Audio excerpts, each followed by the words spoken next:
Hi, Concord here. So, my wife and I recently got the McIntosh MC312 Power Amp. Now, before I start my quick video, I just wanted to quickly say this. My hi-fi equipment and room acoustics will be different to yours. So it will sound different, and sound is subjective and a personal thing. So, my wife and I wanted to replace our existing two Harman Kardon PA2000s. Now, these power amps have served us really well. They have gone above and beyond.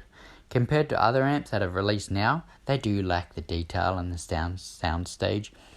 But we've been really happy with them overall. They've been used so much. And for power amps that are over 10 years old, they've been amazing. They've been great.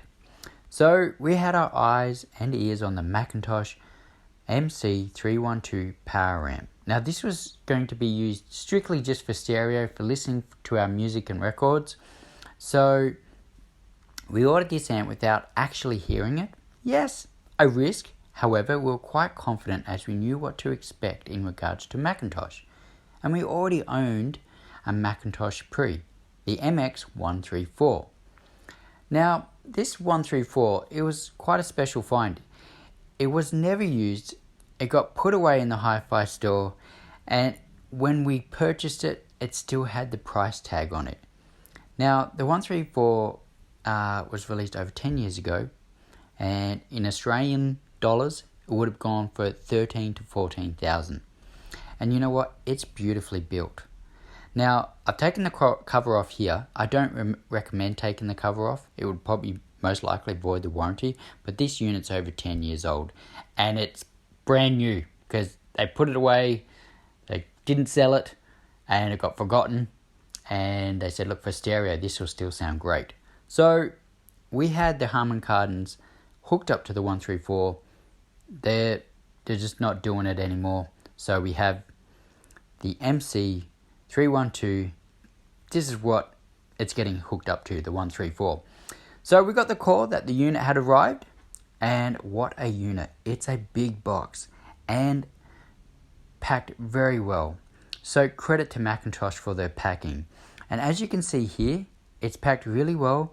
And if you are unpacking, I don't know if all their power amps are like this, but for this particular model, that's the only one I can tell you I had experience with, be aware that it's bolted to the board that it comes on. I believe this is probably to avoid the unit from moving around within the box, I believe. Correct me if I'm wrong, put it in the comments. Now, also, be aware this unit is a decent size. So, make sure in your hi-fi rack that you have the space. Width-wise, it's probably the standard most to other components. Maybe an extra inch or 20 mil wider maybe, but the depth, it is a lot deeper, and height wise it also is a bit higher. So make sure you have the room, and secondly the significant airflow, because you don't want your hi-fi gear overheating. So the other thing that I want to say about McIntosh, and as you can see, the MC134, it's over 10 years old, but what I like about McIntosh is that they keep their hi-fi equipment in regards to looks relatively the same.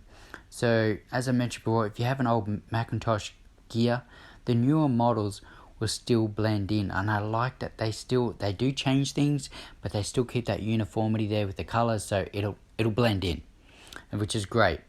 Now, McIntosh gear isn't cheap. It's high-end hi-fi gear, and I have to say with the sound, now sound is subjective, and you might think differently, and that's fine. We're here to enjoy music.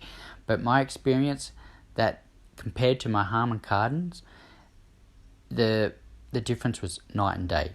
Chalk and cheese. It was amazing. As soon as I plugged it in, now I haven't had this amplifier for too long, but it's 300 watts per channel. It has balanced and unbalanced inputs, and it's running out 800 series B&Ws effortlessly. It sounds great, and every time I sit down to listen to something, it sounds beautiful. And I think I've reached the limit of my cartridge and I shouldn't say it's my wife and I's, my apology, cartridge and phono preamp. So again, once they get changed later, I'd like to think the sound again will improve again, and we'll get even more out of the sound. But anyway, look, we're very happy with it, really happy with it. What are your thoughts about McIntosh gear? Do you have any thoughts? And if you're going to leave a comment, let's leave it constructive and let's just have a conversation, not get negative. Anyway, thanks for watching, and that's it from me. Cheers.